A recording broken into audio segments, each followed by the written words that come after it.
Hey, what is up? Welcome to this episode of the Entrepreneur to Entrepreneur podcast. As always, I'm your host, Brian Lofermento. And if you've ever wondered what it takes to grow a seven-figure business, then you are in for a real treat with today's guest and fellow entrepreneur, because I will just very transparently tell you, she is amazing. And this isn't merely an episode that's about building a business to seven figures, because I think you're really going to appreciate today's guest's story and honesty and insights and transparency into what it really took and how she shifted gears to start an even more heart-centered and mission-centered business post her first entrepreneurial success and her career success that I'm really excited to tell you about. So let me introduce you to today's guest. Her name is Nadine Keller. Nadine was the director of marketing at Chase Manhattan Bank, where she built programs, managed sales curriculums, and learned how to sell to billion-dollar clients. It was a whirlwind of high-pressure meetings and late nights, but at home, she had two little ones who barely saw her. She was constantly in work mode,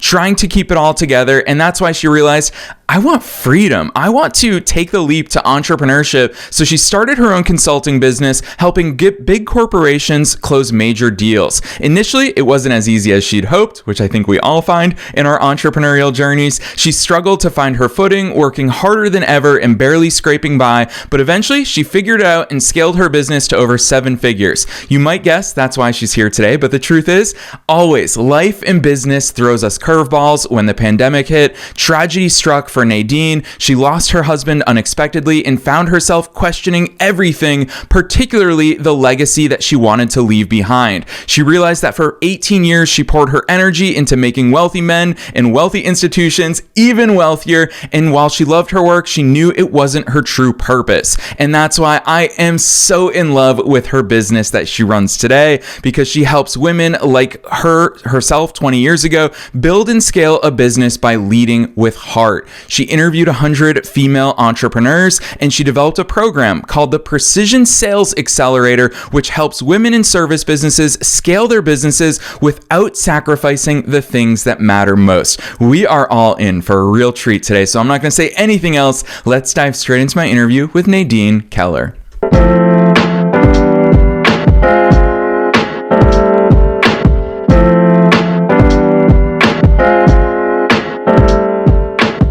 All right, Nadine, I am so very excited that you're here with us today. First things first, welcome to the show. Thank you, Brian. I am so thrilled to be here, and thank you for that very nice introduction. Heck yes. I'll be honest with you. That introduction was more fun than most for me because there were two things that I was trying to balance, Nadine. One, I obviously want listeners to get excited to hear from you today. But two, I wanted to do all of that while leaving out some of the details because I want to hear the story from you. So Nadine, let's start there. Take us beyond the bio. Who's Nadine? How did you start doing all these cool things? Absolutely. Well, as you mentioned in the bio, my story started at Chase Manhattan Bank, and I was lucky enough to have been hired into a department that was reporting directly to the vice chairman, and in those days trying to make commercial bankers into investment bankers, and I was in the training department. And so there was, corporate finance training and risk management, curriculums like that. And then they had sales, and sales was really a four-letter word in those days to bankers, right? I'm a banker. I am not a salesperson. And I ended up being responsible for that curriculum. And so I didn't have a lot of people knocking down my door at the time, but it gave me an opportunity to do a lot of research around sales, both inside financial services and outside, and to really understand what sales is all about. So anyway, a lot happened at Chase. I ended up being director of marketing for the global bank. As you said in the intro, I had two little boys at home and found myself sleeping at the office. And I thought there's got to be a better way. And that's when I started my consulting journey. And Chase became my first client. JP Morgan became my second. We know what happened to the two of them, which is never a good thing when you're a consultant and your only two clients merge, but it forced me out a bit in the market. I was an independent consultant for many years, and then I decided I wanted to scale a business, and that's when I started Precision Sales Coaching and Training, which was almost 20 years ago.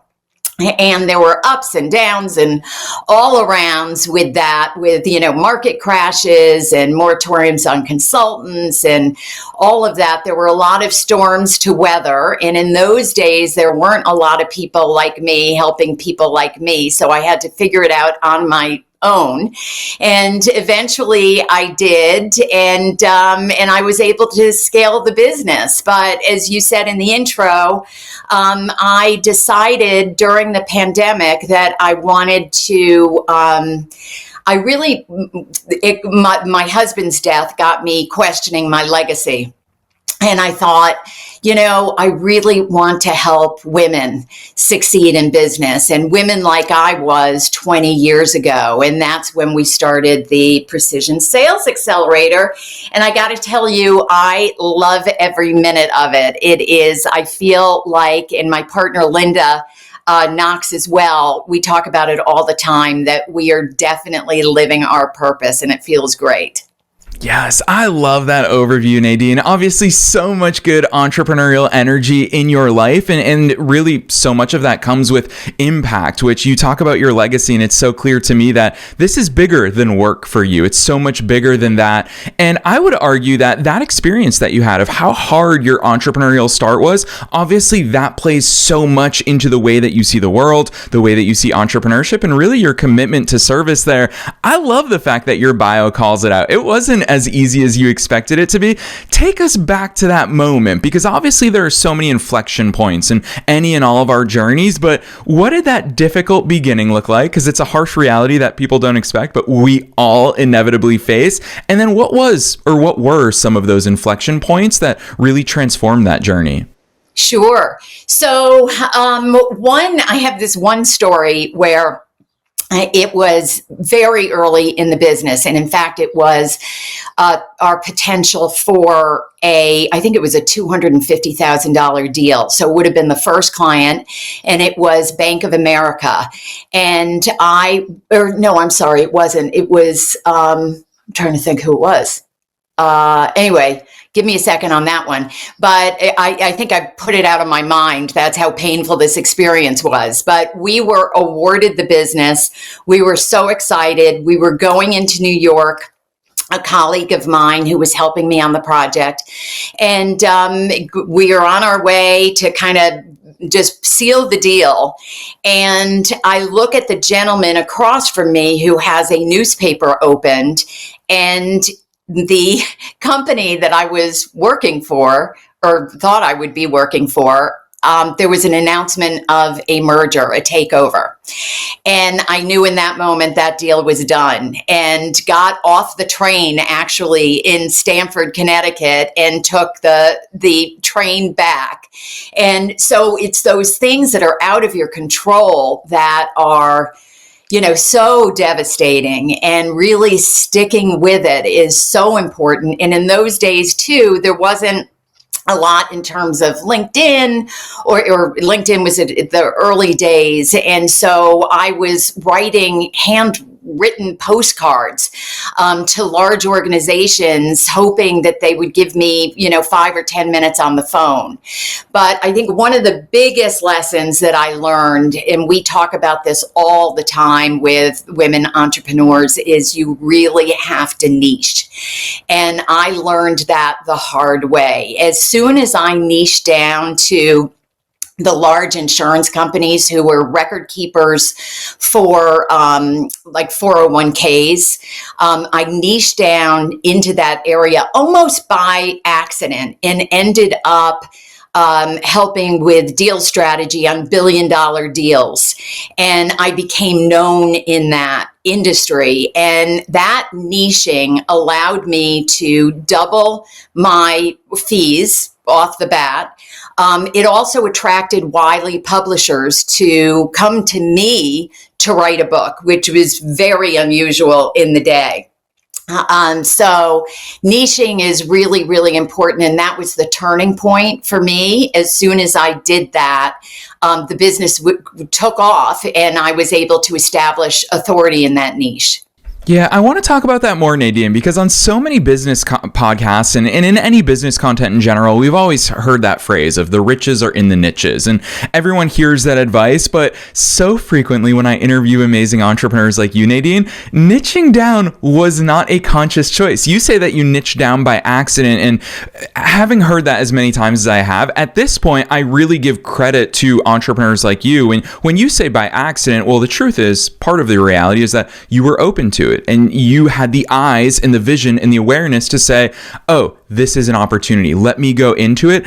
Talk to us about that, the conscious choice behind niching versus the ability to identify opportunities and go into them and be open to the various possibilities. Because it's not something we can always replicate, but it is something we have to be open to. Absolutely. And so niching is very counterintuitive, right? It feels like you are cutting yourself off from opportunity. And from an entrepreneur's perspective, that is scary. And so it's one of the reasons why in our program, we work one-on-one with our clients through the niching process, because it's confusing, it's muddy. You have a lot, and the women that we work with are all very experienced in their own right. A lot of them coming out of corporate, and they have so much experience and so many things that they're good at. It's like, how can they possibly pick one thing or choose one audience to work with? And so we have a very specific process that helps them to do self-reflection and take a look back, not only at their careers, but their lives, in terms of what is it that I really love to do, and who do I love to work with, and who don't I like to work with is important as well. And what do my friends come to me for? And so when we, and I, said earlier that Linda and I feel like we are really living our purpose, and that's what we want for our clients or other women entrepreneurs who are not our clients. Because when you are living your purpose, you're in flow and everything becomes easier. So niching, counterintuitive, but it is absolutely critical.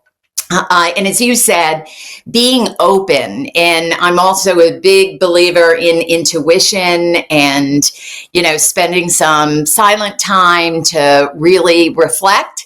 And I often say that your niche will find you, as opposed to you finding your niche, if you listen hard enough and if you're open enough, as you said.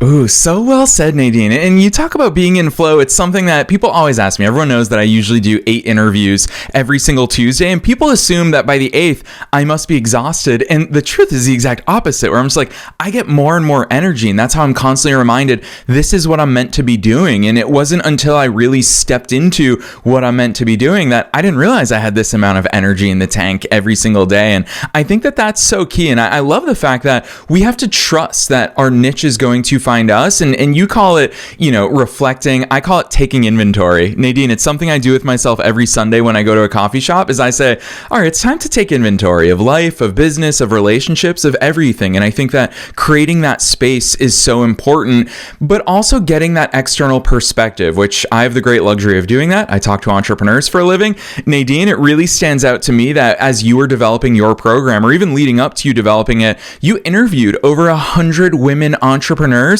What did that process look like? Because I imagine it gave you so many ideas and shaped so much of what you have since built.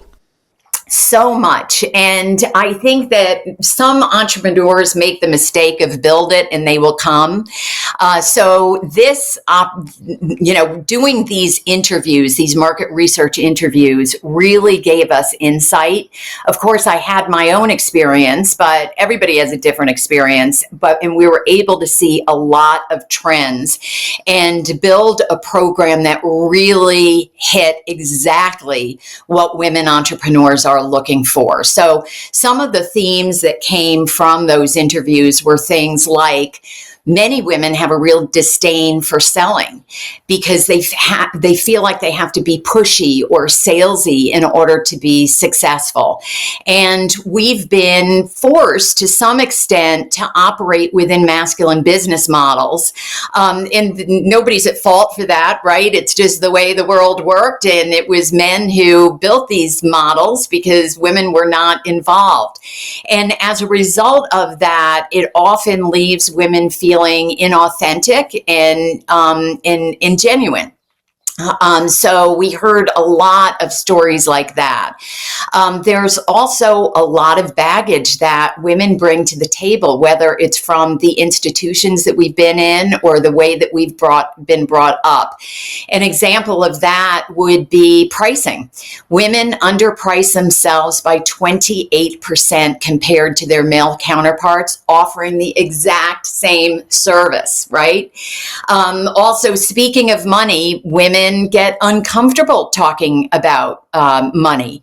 So there are all sorts of, and on the sales side, what we have is what we call the softer side of sales, which is really allowing women to lean into their feminine energy of collaboration and empathy, and being of service as opposed to trying to sell someone on something. Having said that, it's not necessarily a passive process because when you have an ideal client that you absolutely know you can help and get them the transformation that they're looking for, you have an obligation to help them get over any obstacles that are in their way. So those were, some of the things that came out of the market research and allowed us to build a program that really spoke to women. Yeah, Nadine, what really stands out to me about you and your work, and especially your attitude, is that it is a really amazing blend of strategy, tactics, but also mindset. I don't think we can have this conversation without talking about the mindset stuff. And here you are, and we obviously today are talking about the fact that you help women entrepreneurs, and you take me all the way back. So I started my first business when I was 19 years old, and I was very naive, which was a huge advantage for me back then, because I remember I was in the room with Nike, for example. We were negotiating a 48-hour video advertising deal that Nike was pushing out at the start of the soccer season. They wanted it to be on our website. And Nadine, just naive me, a college kid, I was just throwing out big numbers. I didn't know any better. And so it's funny because then people started asking me for entrepreneurial advice and business advice. And when I would tell my guy friends who were asking for advice, I was like, yeah, you got to throw out a big number. Like, tell them it's going to be $5,000. My guy friends would say, should I say 10? And I was like, yeah, sure, go for it. The bigger, the better. Whereas Nadine, the women entrepreneurs that I was just offering advice to at that time, and they were asking me for advice, they would say, well, how about for my first one, I just charge like $1,000. What is it about that? That's not pure strategy or tactics. I'm sure a lot of mindset goes into it. You have a much deeper and more meaningful vantage point from that. What's your take on that? And most importantly for listeners, how do women entrepreneurs and anyone who's in that case, how do they work through that to the other side? Yeah, what a great story, Brian. The mindset is so critical here. And I think so much of it is lack of confidence. And I don't know why it is that women have less confidence than men, but the statistics will show you that imposter syndrome is alive and well in women way more than men. So that, I think, feeling that not feeling like we're bragging if we really demonstrate the value or talk about the value that we have. So we have a very specific pricing methodology that we use.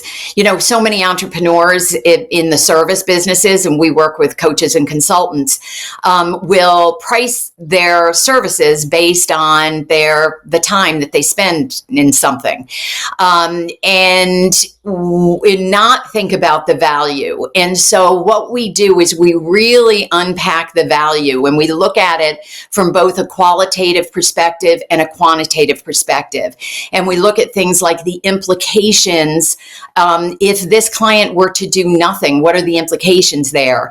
And we look at if they, were to do they have anybody inside if it's a B2B play, right? Or even in B2C play, are there other alternatives to you? And when you start to look at this, you really get in-depth perspective on the value that you are bringing to the table. And I think it helps a lot on the confidence side. We see that all the time with women. Women also, we see women giving a lot away for free. I don't know, where that comes from. I will tell you that, you used the term impact earlier in this conversation. And that was another theme that was loud and clear, is that women that we talked to in those interviews, we heard time and time again that they wanted to have an impact greater than themselves. And I think what we have to understand is that to have a bigger impact, right, we need that revenue. And it's, some women are they almost think it's self-serving, and it's not at all. The more revenue we bring in, the greater impact we can have on the world, the more clients we can and people we can help.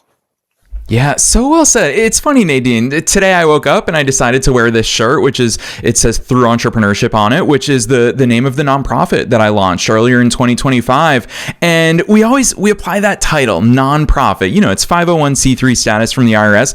I quickly learned, as someone on the board of directors of my nonprofit now, is that nonprofit doesn't mean in aversity to money. In fact, the more money we have, we can help more people. And never have I ever understood it to the extent that I do now, that fundraising revenue for for-profit businesses, that is a vehicle for change. That is a vehicle for impact. And I think it's such a healthy way that you talk about it, which of course that trickles into the women entrepreneurs that you work with. I want to talk specifically about sales, because obviously that's one of the vehicles of driving revenue. And it is for sure, you called it out about not only your clients, but I'll extrapolate to our entire worldwide audience. It's the most uncomfortable part of entrepreneurship is whatever business you start, you don't just get to do that thing. If you're a social media manager and you start a social media agency, congratulations. You are now also a salesperson, whether you want to be or not. What is it about sales that we're uncomfortable with? You've touched on some of those things, but most importantly, how can we flip the script on that? Because I love part of your tagline, lead with heart and scale with ease. How do we put heart and ease into our sales process? It's a great question. So I just want to mention that the book that I had written for Wiley, it's called Make It All About Them.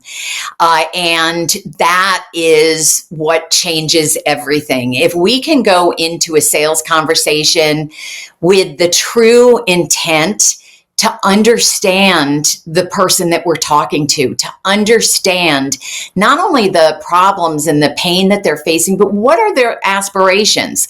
What are the challenges that are in between all of that?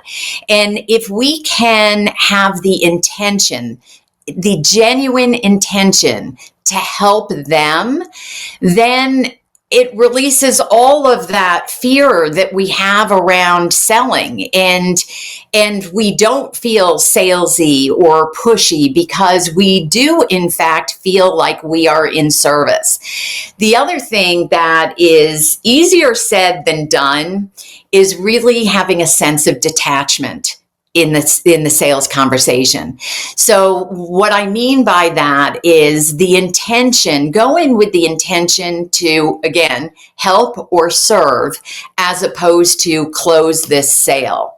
And when we do that, it makes it so much more comfortable for both ourselves and the person that we're talking to. Yeah, and I think that's part of the magic. I'm going to out this. I'm going to break a little bit of the production barrier with our audience here. And that's something that I see from our guests so frequently is that, Nadine, you didn't show up here today to sell. You are not here pushing anything in particular. However, the way you're showing up by sharing your experiences, your knowledge, your energy with us, which can be felt through audio or through video, however people are consuming this, that makes me want to work with you in some capacity. And I think that that's the way that if we can bring the podcast guest style energy to our sales conversations, they actually stop feeling like sales conversations. And then it is that human to human heart connection, which is so important. So I love that. I want to focus on the second part of that though, of the scaling with ease, because Nadine, let's face it, you and I have both very much experienced throughout our entrepreneurial journeys. It's not always easy. Persistence is very much a key ingredient for entrepreneurship. Talk to us about what scale looks like, because you've achieved it at impressive scales. A lot of people, 6 figures is their first real milestone. 7 figures is that big, lofty, ambitious goal that so many people teach and so many people look for. You've obviously experienced that firsthand. What does that scale look like? How do we unlock the ease that comes with scaling? Is it more resources? Is it a change in mindset? Is it a combination of everything, obviously? Talk to us about the scaling part.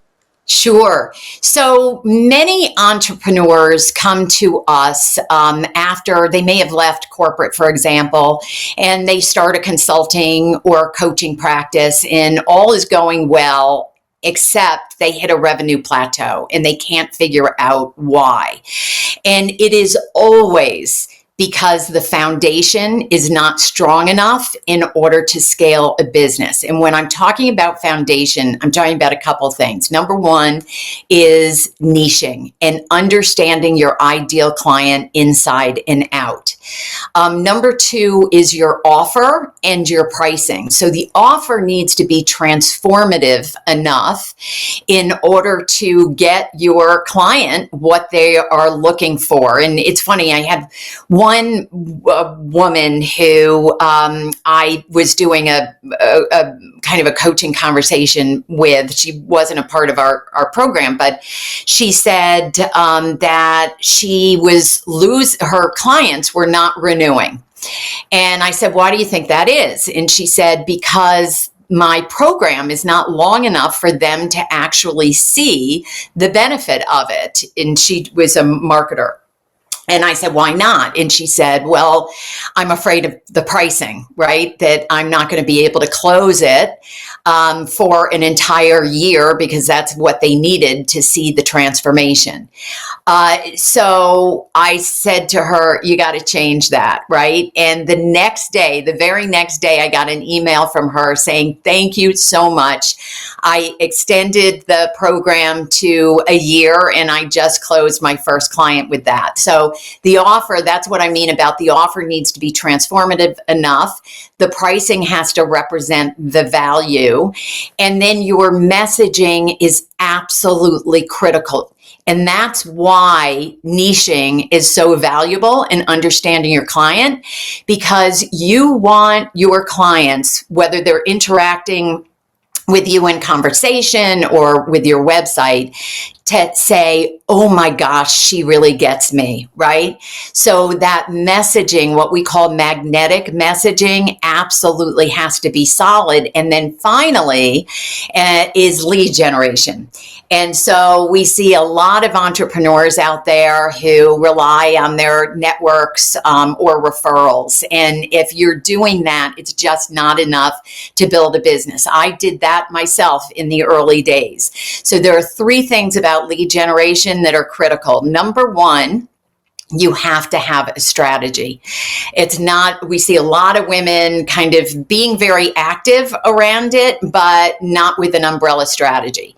The second thing is it has to be genuine and authentic to who you are. And what I mean by that, Brian, is you are never going to see me dancing on TikTok, right? It's not who I am. You will see me in speaking engagements and conducting webinars because that's aligned with my brand. And the third thing about lead gen is that there are short game activities and there are long game activities. And we see a lot of women focused on the long game activities getting very, very frustrated because they're doing a lot of work and they're not seeing a return on their investment. So we have the women in our program focus heavily on the short game activities, which are those things that build the know, like, and trust.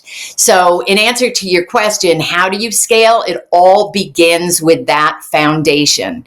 You've got to have that. Without that, it's impossible to scale. And then, of course, mindset comes into it, and your systems, ensuring that you have the right systems in place for growth, and you're making decisions based on data, and that you're building out the team as necessary. So you're not doing it all yourself. And yeah, it's, it's really about, at the end of the day, stepping into the role of the CEO. Boom. Gosh, Nadine, so many knowledge bombs right there. I have no idea how you're going to top all that for my final question about the best piece of advice you have for listeners. Before we get there, though, I'll share an analogy that really sticks with me that I want to call out. It's part of your brilliance, I will say, as someone who interviews a lot of entrepreneurs and see a lot of businesses and hears the way that people think and how they serve others. Shortening that time to results. You talk about playing the short game, which we glamorize all too often in life. We glamorize, play that long game, these fruits of our labor, they're going to come in. And of course, that's all great. And you and I have long entrepreneurial journeys that are a testament to that. But focusing in on those short-term games, I think it's so important. I always give the analogy of the gym. Is that what's so hard about going to the gym every day? Well, it's that you don't see results for a while. And if we could shorten that, Nadine, if you and I could find a way that every time we lift a weight, we look better, we feel better, we lose weight, we gain muscle, we'd be multi-billionaires, because if we could instantly deliver that, everybody would want to take advantage of that. So finding that equivalent in our business, it's so important because that lends itself to persistence. It's so much easier to keep going when you're seeing the fruits of your labor. So true. So true.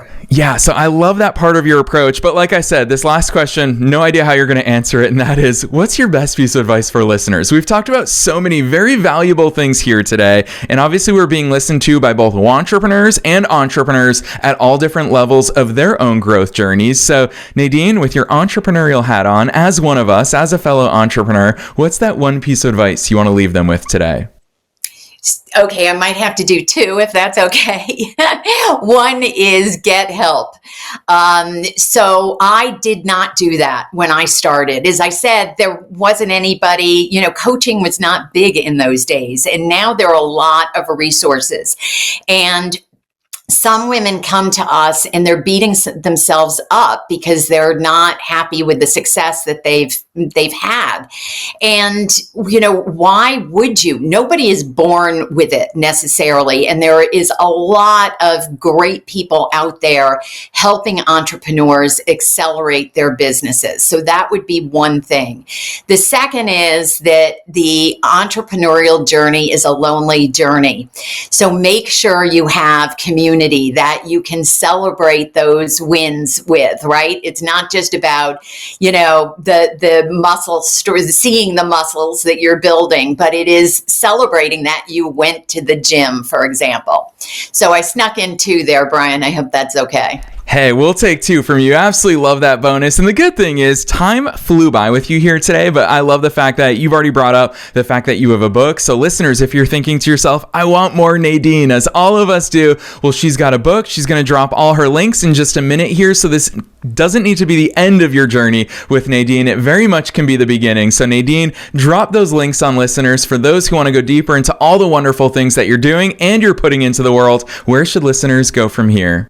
Terrific. Well, number one spot would be our website, which is it's Precision Sales Accelerator. So that'll be linked. And I'm also trying to be active on Instagram and give as much value as I can to the broader community. And that is the Nadine Keller.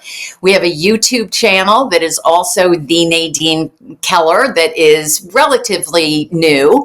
But our goal is to give as much much value as possible to entrepreneurs, particularly women entrepreneurs, whether they are a part of our program or not. So, and I love having conversations with women, particularly those in service-based businesses. So book a call with me. All that information is on our website.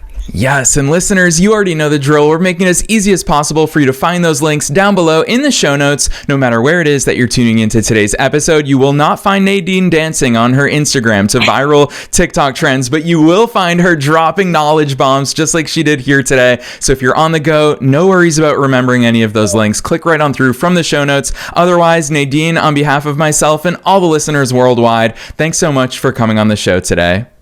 Thank you, Brian. What a fun conversation. Thank you.